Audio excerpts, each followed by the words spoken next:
Hello, everybody. Today we've got a hypothetical 2024 matchup between Andrew Yang for the Democrats and Vivek Ramaswamy for the Republicans. And this was suggested to me a while ago in the comments, so let's try to get into it. It's going to be difficult. Andrew Yang used to be a Democrat. He ran in 2020. He also tried to become mayor of New York City. I know he's in his own forward party at the moment, so we're going to assume he runs as a Democrat, and it's unknown exactly how he would run, but from what I can recall, Yang was more in the populist economics direction. He was not as big as other progressives or Democrats on identity politics and social justice. I don't think he completely avoids it. I just think he's open to being a little bit less in that direction than probably the rest of the party. Maybe he would run differently, but that's how I'm going into this map. Now, Vivek Ramaswamy, he's kind of the younger version of Donald Trump. He's going to be viewed as controversial. He's going to tap a little bit into populist economics on the Republican side. You might say he's not serious about it, but he's going to be more than your reduce spending, cut taxes type of establishment Republican. He's also probably going to be fairly anti-war. That's going to help him out. But I think he's a little bit too young, and I think the establishment and a lot of the media would come after him pretty hard if he were actually the nominee. But he's going to have some populist cultural appeal, that's for sure. They're both going to tap into the working class coming from a little bit different directions, and I also think the establishment could easily abandon Yang, and it's possible the media would also come hard after him because he used to be a Democrat, so they could view that as a betrayal. Plus, Yang used to be big on universal basic income. From what I've seen in the last couple of years, he seems to have at least backed away from that a little bit. I think if he went more into that direction, it would help him, especially in the Rust Belt. But I think they both can speak well enough on the issues. Whether you think they're sincere or not is a completely different question. Ramaswamy has a lot of energy. He will go after anybody, but I'm just not sure that's going to land at this point in time with enough of the electorate up against Yang. So having said that little bit of background, let's try to go through these states. We'll talk a little bit more about it at the end. We usually start in Alaska. They do have ranked choice voting, and with this one, I do think it could get down under 10 and go likely for Ramaswamy. Yang's economic appeal and lack of emphasis on social justice and identity politics, I think would help him out enough to get it down to single digits. But why safe for Yang? The West Coast, Washington, Oregon, California, safe for Yang. Now we've got Nevada. This is a competitive state. Ramaswamy has a lot of energy. He's going to have appeal with the working class of Clark County. He's going to tap into some of their cultural concerns.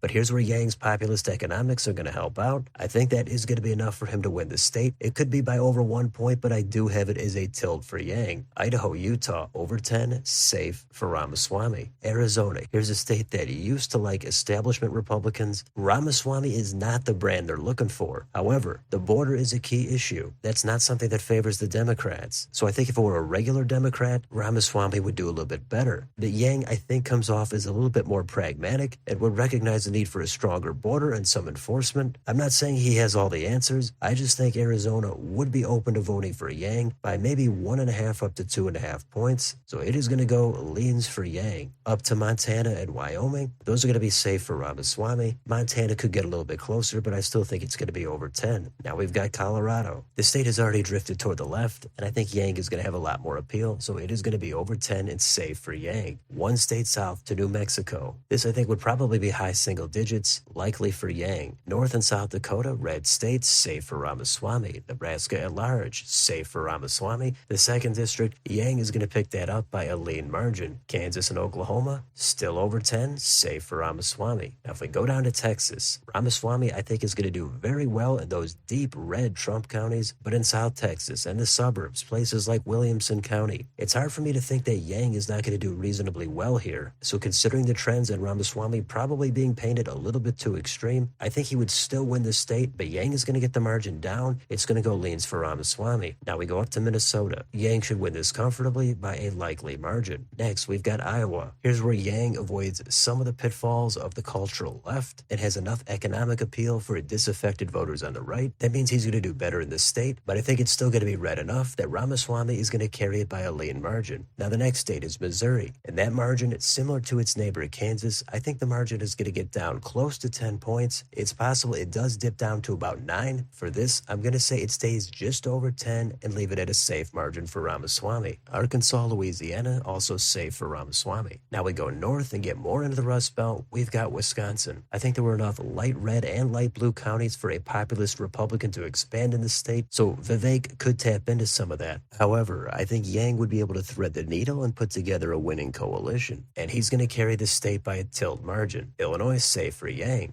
Michigan, it's going to be a little bit bluer than Wisconsin. Yang's going to get more of that union vote, and he's going to get it by a lean margin. Indiana, low double digits. It's possible it could dip under 10, but I'm going to still say safe for Ramaswamy. Kentucky, Tennessee, Mississippi, Alabama, those are red states, and they're going to stay safe for Ramaswamy. Now we go down to Florida. I think Ramaswamy's brand and cultural appeal would give him the state. It's not going to be overwhelming, but he's going to get it by a lean margin. Next, we go north to Georgia. Now in the South, I don't necessarily think Yang is going to have as much appeal with black voters, so that could cause his turnout to drop a little bit. But the Atlanta suburbs are going to go for Yang over Ramaswamy. I think it would be close, but I'm going to give it to Yang by a tilt margin. South Carolina, safe for Ramaswamy. And North Carolina, it's a tough call, trying to consider the turnout amongst all the groups. I went back and forth, and eventually I settled on a tilt for Ramaswamy. Next, we skip up to Ohio. This is Ramaswamy's home state. I think he's going to get it. I don't think it would be safe, but I think it would be over 5, so likely for Ramaswamy. Next door to West Virginia, super red state, safe for Ramaswamy. Next, we go to the northeast corner. We've got Maine at large.